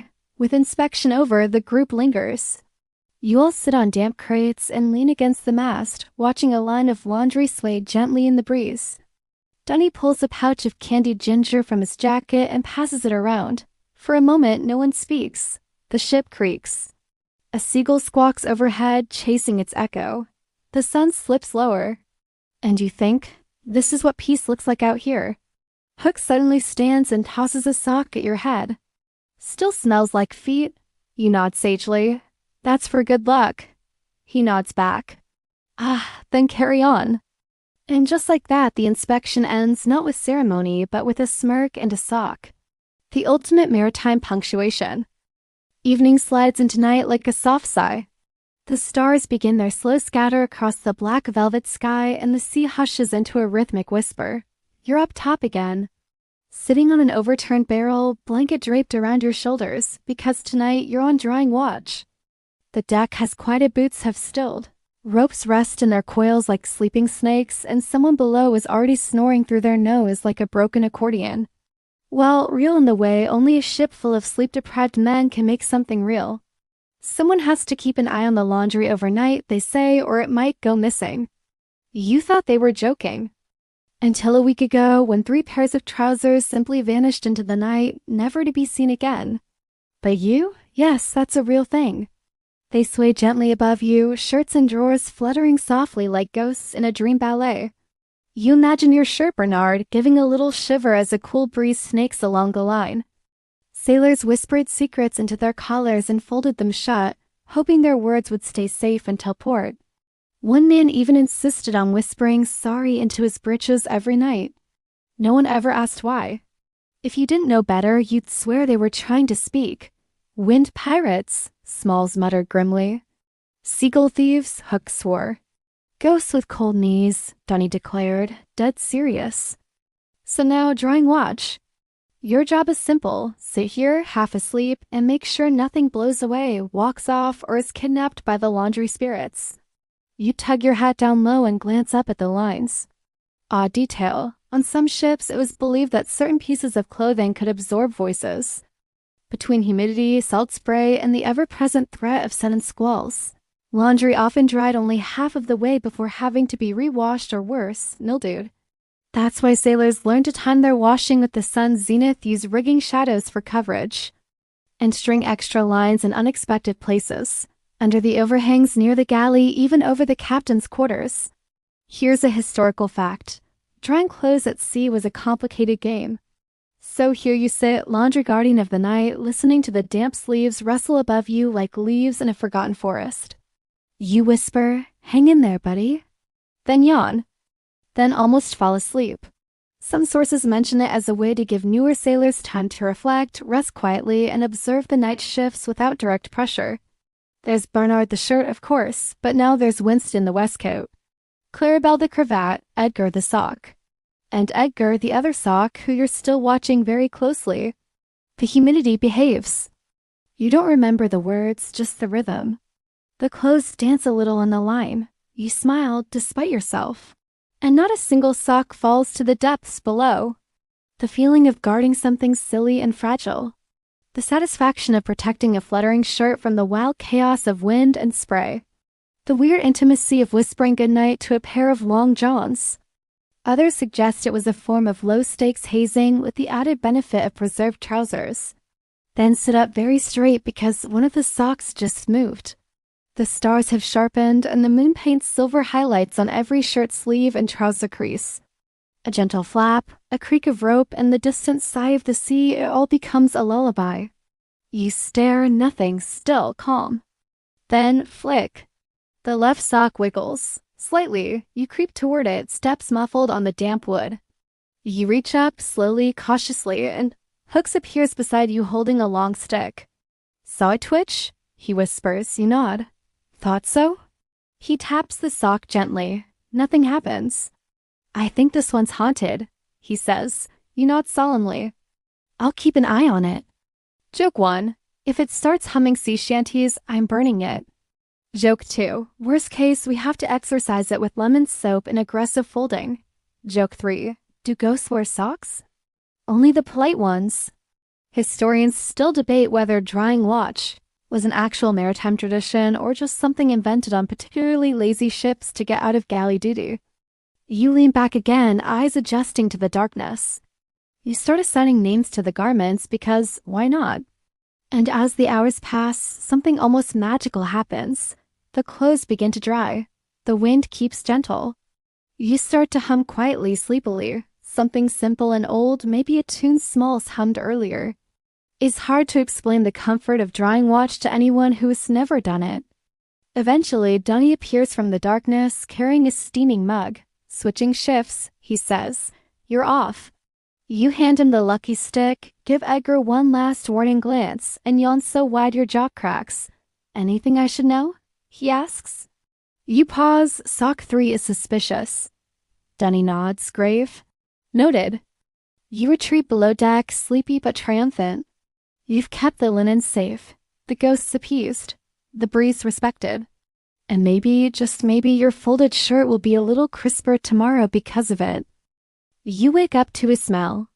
Not the usual ones, not bilge water or salted pork or Dunny socks drying too close to the galley. No, this is clean, fresh, slightly citrusy, almost pleasant. But aboard ships where clothing was scarce and weather moody, sailors sometimes rotated their best garments between one another. Think of it as a bizarre, salt-soaked version of a clothing co-op with fewer rules and a lot more stains. This is a striped shirt. Sure enough, every hammock has a different pile this morning. Some are laughing, some are groaning, and one poor soul is holding what appears to be a child-sized sailor tunic. Dark navy, crisp and faintly smelling of cloves. There's even a small embroidered S near the collar. You blink, sit up in your hammock, and realize it's laundry swap day. It smells like someone took actual care of it. There's not a single stiff salt, crease, or mysterious food smudge. Now for the uninitiated, this wasn't a holiday. It wasn't printed on any maritime calendar or celebrated with streamers. Hooks is wearing yellow trousers so bright they could signal passing ships. I've never felt more like a wind spirit. Dunny's in a shirt with an enormous ruffle collar that flaps like a flag. And someone's wearing a woman's blouse lace and all with absolutely zero shame. While officers had tailored uniforms, the average deckhand wore whatever held together, often modified, patched, or swapped dozens of times during a voyage. In fact, naval inventories from the 1790s show that some sailors had no officially issued garments at all, relying entirely on shipboard trade and hand-me-downs. When told, he replies, "That's just so the demons don't recognize me." Without access to frequent replacement garments, rotating laundry helped even out wear and tear, especially during long stretches at sea. Sailors even signed informal clothing pacts in some journals. If you wore my breeches this week, I got your undershirt next week. like someone who might confidently fold laundry in front of a duchess. Most fashionable swap. It starts as a joke, but quickly becomes serious. Ropes are repurposed into belts. Hats get borrowed, pinned, or plumed. You bow. You receive 3 claps and a handful of biscuit crumbs as a prize. Someone tries to convert a spare towel into a cape. How a simple exchange of shirts made the whole ship feel lighter. How people laughed harder, worked faster, and folded better. Or at least someone who doesn't reek of dried squid. It was less about style, more about survival. The swap triggers a flurry of impromptu washing, which in turn means someone has to stand drying watch later. You swing your legs down and immediately notice. The shirt folded at the base of your hammock is not Bernard. Possibly a smile, possibly a wince. Hard to tell with captains. Too perfectly. It gave everyone a chance to wear something new, even if new meant a pre-worn undershirt from a guy who once fell in a barrel of molasses. You immediately start to wonder whose shirt you've just inherited, and whether they're going to want it back immediately after breakfast. The ruffled shirts get extra twirls while hauling rope. The striped trousers march a bit more confidently along the beams. It's like a maritime fashion show no one asked for but everyone needed. Nope, you blink at it, then look across the sleeping quarters. Some journals suggest it was seen as good morale after all. Cleaner, better-dressed sailors were less likely to complain. Others argue it was a form of protest, a cheeky way of undermining the rigid hierarchy by blurring ownership and identity. Smalls walks past, already dressed in what you can only describe as a formal vest last worn in 1782 by a wedding crasher. "I feel powerful," he says, straightening the lapels. You pick up the striped shirt and give it a cautious sniff. Odd detail, swap days were common aboard privateers and smaller trading vessels in the 1700s. You slip into the striped shirt, and for the first time in weeks, it fits perfectly. The bell rings. Everyone shuffles up to the deck in their new second-hand outfits, and it's a sight. Joke 1, Dunny flaps his ruffle dramatically. Joke 2, Hooks whispers, "If anyone makes fun of me, I'll blind them with my knees." Joke 3, one sailor's wearing a shirt inside out. Here's a historical fact. Sailors' clothing was rarely standardized, especially among lower ranks. You begin to appreciate the concept. Swapping laundry was more than practical, it kept boredom at bay. As the morning chores begin, everyone works with a little more flair. The captain passes through briefly, says nothing, but you swear you see his mouth twitch. Historians still debate whether these swaps were encouraged by officers or tolerated with gritted teeth. You're not sure which this is, but you do know one thing: this shirt, the one you're wearing, makes you feel presentable. By midday, a contest breaks out. You submit yourself humbly as the striped mystery. You do a spin. The laundry lines stay busy all day, shirts going up, freshened trousers coming down. You take a moment in the shade, sipping tea brewed with dried mint, and think about how strange this all is. Clothes may not make the sailor, but they sure help the sailor feel human. You look down at the embroidery on your shirt. You don't know who it belonged to. You might never find out. But it feels good, like a bard's story. And tomorrow someone else will wear it, feel the same thing, and maybe wonder about you. And that, you think, is laundry magic. There's a soft hiss in the air this morning, a low, drawn-out breath of wind that seems to hover, waiting. Not the dramatic howl of a storm, nor the contented hum of a calm day. Today's forecast? Moist with a 100% chance of, uh-oh. This is the sound of laundry weather on the brink. Shirts, drawers, socks, all pinned and fluttering with optimism. And a little fear. The pressure's dropped, the gulls are nowhere. And the ship's cat, Mrs. Scuttle, has hidden herself inside a coil of rope, glaring at anyone who approaches with a look that says, "I told you so." You step out onto the deck, your shirt flapping at your sides like it's trying to fly away. If that one makes it, we all get extra rations tonight. And there they are, the dry lines groaning slightly under the weight of every sailor's freshly washed hopes. Superstition or not, many crews took laundry downing during storm prep as seriously as stowing the sails. Because today, you're sailing toward a squall. And suddenly, you're dashing between clotheslines like a pirate department store clerk on Black Friday. You unpin, fold, stuff, repeat. A sock slaps you in the face. A shirt wraps itself around your ankle. A pair of breeches escapes overboard like a freedom-seeking goose. and tie it shut like it owes you money. The wind kicks harder, rain spits. The horizon blinks with distant lightning. You feel it in your knees the way old sailors do. Now comes the race. Laundry versus weather. You gather with the others around the rigging lines like anxious theater parents waiting for a school play to start. You gather with the others around the rigging lines like anxious theater parents waiting for a school play to start. You save the laundry, mostly, too late. Everyone's steaming slightly, damp around the edges, but oddly triumphant. You start folding, sorting, squeezing excess water into a bucket. Your hands move automatically, sleeves together, fold in thirds, roll tight. You've done this enough now that it feels natural, even soothing. Others suggest the deliberate, communal act helped sailors reclaim order in an unpredictable world. When storms frayed the sails and tempers ran short, folding shirts just right gave you control, even if only over continents. Okay now, it's safe. You're safe. The galley smells like wet rope and onions and victory. You smile. At least for the moment. It's a full sensory experience, salt, wet wool, warm bodies, and the faint smell of tea and old fish stew. No one saw it before. It must have slipped the line.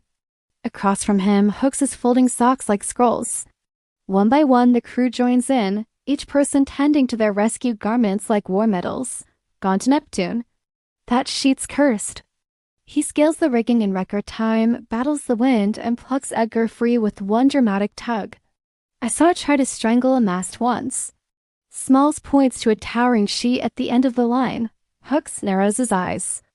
Odd detail. During the 18th century, some sailors believed that specific garments attracted storms, particularly red shirts or undergarments with too many patched holes. You saved it from the sea. Losing even a single shirt was a real setback, both for comfort and status. Some ships kept a small communal lost and found pile of rewashed, seawater-stiff garments for emergencies known affectionately as the scarecrow drawer, and right now you're doing both. The order goes out, reel 'em in. Someone dives after them with a boat hook. Historical fact, many sailors only had one complete change of clothes. You throw Bernard into a sack, you duck under the overhang just as the sky opens up. There's a moment of silence, strange, eerie, and then the downpour hits like a bucket dumped by a vengeful god. And yet, despite it all, you're dry. Joke 1, Dunny shouts, "I've never felt more heroic saving a sock." Joke 2, Hooks holds up a pair of underpants and declares, "This was the real treasure all along." Joke 3, Smalls pulls a soaking cravat from his boot and mutters, "I will still wear it." You huddle inside the galley now, watching the rain cascade off the edges of the deck. This is folding in crisis mode. And still there's a method, a shared rhythm. You glance over and see Smalls meticulously aligning the stripes on his shirt like a man preparing for a royal inspection. Historians still debate whether laundry folding rituals at sea held symbolic meaning. Some scholars argue it was pure necessity, space saving, and mildew prevention. You get that now. As you fold a shirt still damp at the shoulders, you feel something settle. A small, quiet sense of, I did it. You pat the shirt. Outside, the rain slackens. Inside, the ship is a warm cocoon of damp clothing and quiet pride. You tuck the last folded towel into its crate and take a long breath. Then a faint yelp from the deck. You all look up. A sock Edgar is clinging to the rigging, wind-whipped and flapping like a defiant flag. There's a collective inhale. And then Smalls stands, heroic and slow, pointing skyward. I'll get him. You all cheer like it's the final scene in a movie you didn't know you were watching. He lands back on the deck with a squelch, holds up the sock triumphantly, and you all erupt into applause. The sock is saved. The squall begins to pass. And as the clouds lighten, you stretch your arms, sip a cup of reheated galley tea, and think, laundry? It's war. And you just won another battle. The storm passes like a sulking guest grumbling, dripping and slamming the door on the way out. By morning, the deck is slick but calm, and the sun is doing its best impression of a warm towel. It's not perfect, but it's drying weather, and that is more than good enough for a crew who just wrestled their laundry out of Poseidon's jaws. You step barefoot onto the deck, your feet slapping lightly against the planks. You run your fingers over the fabric of a pair of trousers, still a little damp but proud of surviving the squall. You smooth the legs and fold them not with panic this time, but care. There's a strange satisfaction in it, this silence, this return to gentle routines. Smalls hums tunelessly, pressing a pair of socks between two planks to flatten them. Dunny's using a warm stone as an impromptu iron. The lines go back up. Shirts reappear like cautious ghosts. Hooks is already out with a fresh batch of soap flakes, sprinkling them like a priest giving blessings. Odd detail. Some sailors swore by sun-baking their clothing after storms, not just for drying, but for a sort of spiritual reset. One 1790s wear even kept a dedicated sun rock, heated daily for drying and occasional sitting privileges. The first ever folding championships will begin at midday. Someone unrolls their last pair of dry socks just to enter them into the competition. Prize, one hot biscuit and eternal bragging rights. Warm trousers were a rare comfort in a cold, damp world. Just the slap of rope on wood, the creak of a drying mast, and the occasional whistle from the cook as he shuffles past carrying something suspiciously squid-shaped. You fold a shirt slowly, tracing the stitching with your fingers. You don't win, but you get honorable mention for most improved smell. The crew lines up with their submissions. Shirts folded tighter than secrets, socks rolled with military precision. On 18th century ships, folded clothes were easier to inventory, stack in limited space, and even barter. A neatly folded shirt suggested it was less flea-ridden, a real selling point. Some sailors developed distinctive folding signatures, like origami for underpants. One man presents a jacket folded into the shape of a dolphin. It wins automatically because, well, a jacket dolphin, it's a patchwork of 4 fabrics. It has clearly lived a life. You half expect it to sigh. There's a new rhythm now, slower, lazier, no storm to race. No officers barking, the sea is calm, the clothes are clean. And boredom is the real enemy, probably. You watch a sock spiral gently in the wind, tethered by one clothespin like it's thinking about escape, and then you get the idea. A small rebellion against discomfort and chaos. Some journals are filled with bitter complaints. Others treat folding like a daily meditation. One French midshipman wrote in 1796, "I fold my coat as I wish to fold my life, neat, small, and ready to store." About a task so simple it becomes sacred, a folding competition. Because why not? You announce it loudly, standing atop a crate with the authority of a self-appointed king. Hear that? The reaction is immediate. Shirts are inspected. Trousers are ironed on knees. Joke 1. Dunny sets up a judging booth and announces, bias is guaranteed and bribes are accepted. Joke 2. Smalls fashions a folding board from a plank and 2 knives and whispers, no more chaos, only symmetry. Joke 3. Hooks folds a shirt into a perfect triangle and says, I call this one the naval napkin. You're shocked by how serious it gets. You compete too, of course. Your entry, Bernard, folded into a classic square with sharp edges, corners aligned like it's going into a royal drawer. Historical fact, folding wasn't just about neatness. As the contest wraps up and everyone claps for Jacket Dolphin Guy, the captain appears. He surveys the scene, arms folded, and then raises an eyebrow. What in Neptune's name is going on? You all freeze. Dunny clears his throat. Morale building, sir. A long pause. The captain nods once. Carry on. And just like that, your folding championship becomes a sanctioned naval activity. The rest of the day flows like warm tea. You lounge in a shirt that smells faintly of lemons and sea breeze. And slowly, you notice something. This isn't just a break in the storm. It's the beginning of something calmer, a routine that feels earned. You've made it through more than just laundry days. You've made it through the hurricane, the folding frenzy, the swaps and squalls and sock near deaths. You've turned folding clothes into an art, a ritual. Historians still debate whether sailors genuinely loved the chore of laundry or simply grew attached to it out of necessity. You get that. So you lie back in your hammock, shirt folded beside you, and think, there's something beautiful about repetition. About folding a shirt not because it's dirty, but because you can. Because you're still here, because the sea didn't take you. And the socks are still dry. The days after the storm take on a rhythm that feels like someone's slowly turning down the volume on the world.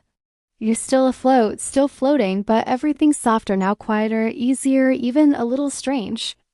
You wake to the gentle creak of the ship's timbers, the rhythmic flap of the sail, and the occasional sneeze from Dunny, whose prize biscuit earned him a solid week of folding-induced hay fever.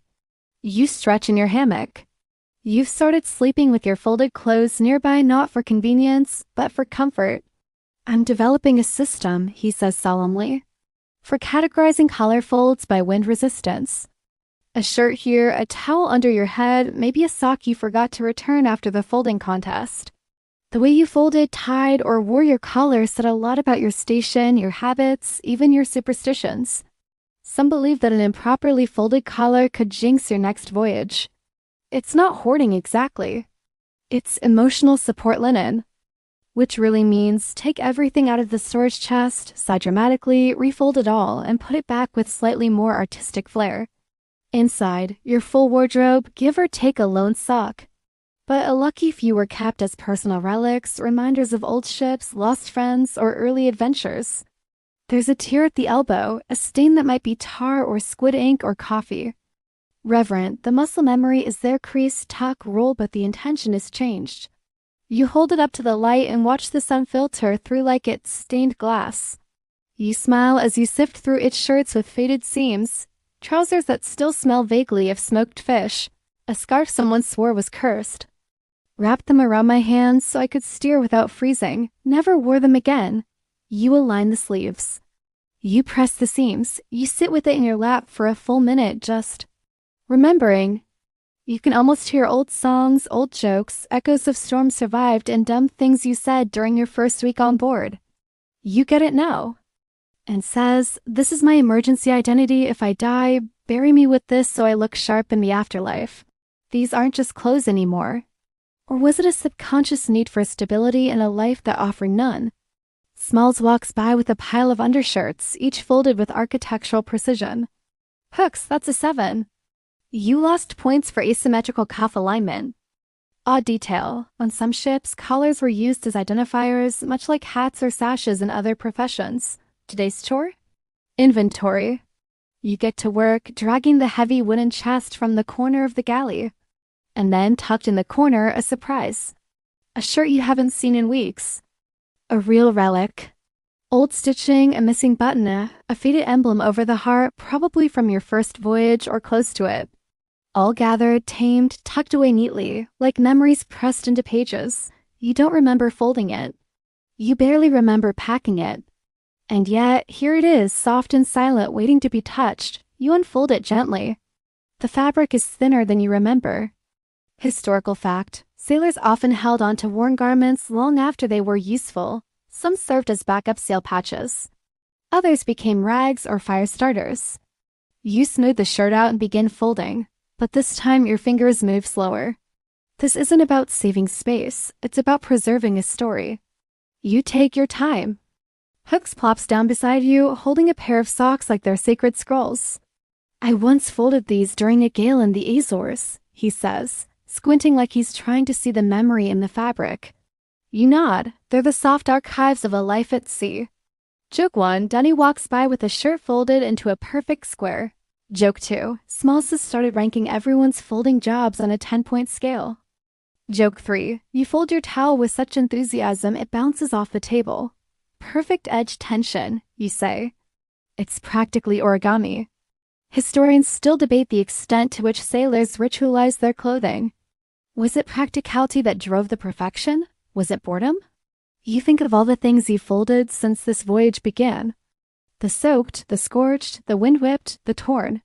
The cursed socks, the dolphin jacket, the shirt you thought you'd lost. You slide the old shirt to the bottom of the stack where it can rest undisturbed. A little secret, a quiet companion. Then you stand, stretch, and do the only logical thing left. You unfold everything and fold it all again. Because now you can't not. Because it feels right. Because something about the motion, the tuck, the crease, the soft weight of the cloth in your hands has become your version of a lullaby. The sea rocks the ship gently, your folding slows. Your mind wanders. One shirt, one pair of trousers. A sock or two, each fold a breath, each crease a moment. And in this strange new calm, you finally feel home. By now, you fold laundry like a monk copying scripture slow, purposeful with an odd sense of reverence. You've memorized the corners of your shirts, the grain of each towel, the odd scratchy spot on your best pair of socks. They're not just clothes anymore, they're little versions of you. Folded, yes, but never flattened. The sea is calm, sighing like it's just woken from a nap. The rigging clinks gently. Hook snores in the hammock next to you. Bernard rests on your chest folded tight, smelling like salt and soap. It's morning again, maybe, or late afternoon. Time has softened around the edges like a well-worn handkerchief. The storm's long gone. Now, your fold game is strong enough to impress officers and irritate smalls. You don't get up yet. Not because you're tired, but because everything is finally folded. And you want to enjoy the rare and fleeting moment when there's nothing left to do. Odd detail. Some sailors, after folding all their belongings, would purposely unfold a single sock or cravat before bed. For luck, some claimed. Others said they feared perfection. It's not origami, it's oceangami, he mutters as he draws diagrams of sock triangles. A particularly warm undershirt might be called Old Henry. A reliable coat could become Captain Patch. These garments were spoken to, worried over, even mourned when lost. It's about what folding represents: order in a world of motion, control in a life where the floor moves, and even something close to affection. It's not a lot. We've achieved peak order, sir. The ship has never been so wrinkle-free, but it's yours. And it's enough. You cared for these clothes like you might care for a pet or a tiny linen-based sibling. Maybe both are true. Maybe there is something beautifully human about pouring care into a pair of socks you might never see dry. One anonymous logbook entry reads, "If all is neat, the sea will seek mess. Thus leave one crease unpressed." You chuckle at that now. You've come a long way from your first stormy attempt at drying trousers by wrapping them around the mast like a desperate sea flag. Joke 1. You catch Smalls trying to patent his folding system. Joke 2. Dunny makes a folding chart and labels everyone's technique. Yours is labeled the overthinker. You thank him. Joke 3. Hooks folds his towel into a hat and insists on being addressed as Commodore Cotton. You oblige, respect the rank. But there's something different in the air now. Okay, let's fold it into something manageable. It's not just about the folding anymore. Historical fact. During long voyages, sailors often name their favorite items of clothing. A bird cries far off. The sails puff softly like sleepy lungs. The world quiets. You look over at your folded pile, soft, squared, humble. The captain stops by, leaning against the doorway with his arms crossed and his hat tilted back. Something honest in the act of taking chaos, softening it, creasing it, and putting it away. "I suppose I should be concerned that morale's this high," he says, eyeing the tidy clothing stacks, the drawing lines neatly coiled, the peaceful snoring echoing across the deck. You sit up. He smirks. Don't get used to it. He walks away. But you know what he doesn't? That this ship has changed. That the crew has changed. That yes, you have changed. Because folding clothes in the middle of a hurricane rewired your brain a little. Now you look at chaos and think. Historians still debate whether sailors form deep emotional attachments to their tasks or simply turn chores into rituals to stay sane. You stand, stretch, and fold one last towel slow, precise, with the ease of someone who's done this in every kind of weather on every kind of day. Then you unfold it. And fold it again. Because there's something soothing in the repetition. Something peaceful in the predictability. The sea sighs again. And you, surrounded by your soft soldiers of cloth, let your eyes drift closed, not out of exhaustion, but contentment. It's folded. It's all folded. And everything's going to be okay. So there you are. A storm-tested sailor with sun-creased knuckles and calloused fingertips, dozing beside a neatly folded stack of trousers and towels. Not because someone told you to, and not because laundry day came on the calendar, but because somehow folding laundry during a hurricane taught you how to stay calm in chaos. But each section, each crease, each sock rolled like a cinnamon bun brought something new, a lesson in order. A joke to keep things light, a strange old superstition about cursed scarves or lightning-struck drawers. You started out overwhelmed, soaked, and a little ridiculous. Remember the shirt that doubled as a mop?